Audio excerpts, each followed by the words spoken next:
you guys, welcome back to my channel. I am most flipping excited about this video. One, because these are the actual ears that I created for myself to wear in Disneyland.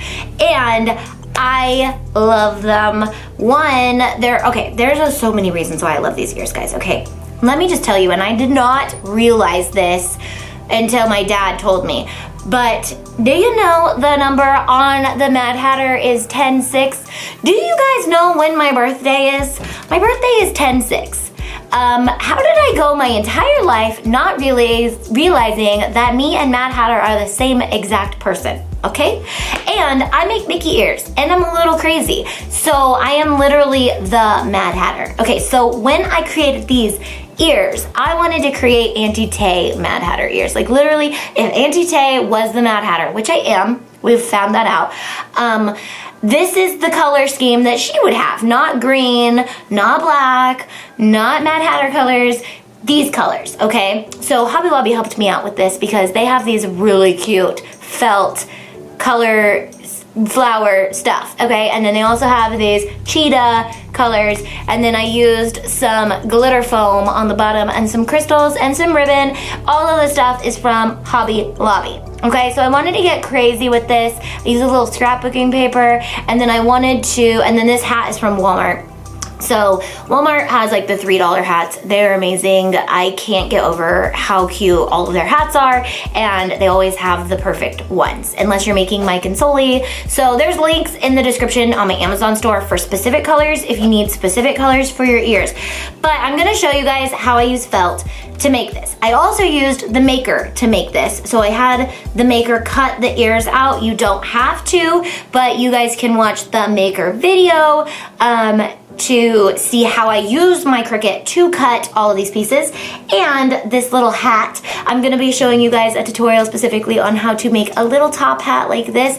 And I'm also going to be sharing some fun SVGs with the patrons so that you don't have to do any of the work. You just pop the felt on, cut the hat out, and that is like an Auntie Tay happy moment, because I don't know, I became one with Mad Hatter when I realized that his hat has my birthday on it. So I love this hat. Have we talked about how much I love this hat yet? Because I love it.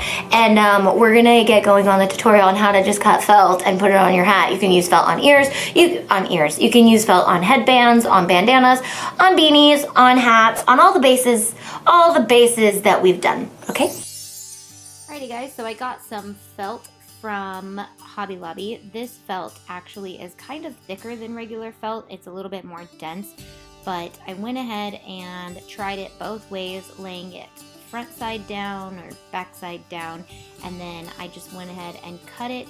You can use your Cricut Maker or your any other machine, because I just needed to use my regular blade. I didn't even need to use the rotary blade, but the rotary blade would make it a lot better on the Maker. So I'm just going to search my materials, and I'm going to search for felt. The only reason I have to search this is because it's a custom item, so you'll have to search it on any machine that you use. With the Maker, you'll have to pick it. With the other machines, you'll dial it to custom, and then you'll find felt. So then I'm just going to get this ready to cut. And you'll see I just have my regular blade in there. The Maker checks which blade I have and make sure that I'm using the right one. And then it'll go ahead and it will cut out my design. I'm just using the SVG. Then once I have 4 pieces of felt cut out, I'm just going to hot glue around the edges of the felt. And the nice thing about felt, which I've said 500 million times, is that it's thick so that you can use hot glue and it's not gonna show through. So I'm just going to hot glue right around the edges, and what that's gonna do is create a pocket. I'm not going to hot glue the bottom. And then if I wanted to stuff these, I could, so that they had a little oomph to them, or I could just leave them like that. But I'm going to just open them up a little bit and put just a tiny bit of fluff, which will give them just a little bit of three-dimensional look. It will also create a great base to hot glue them onto the hat or onto a headband, depending on what I want to do. I just love this felt from Hobby Lobby though. It is so cute. The florals, obviously I'm obsessed with florals, so I just had to get it. Okay, so then I'm gonna just do a little dab of hot glue on all of the edges on the bottom, so that way you can put it on whatever surface you want to. I'm just showing you on a headband right here to show you that these will fit perfectly on a headband. They'll also fit perfectly on a hat like I had in the beginning, and that's it.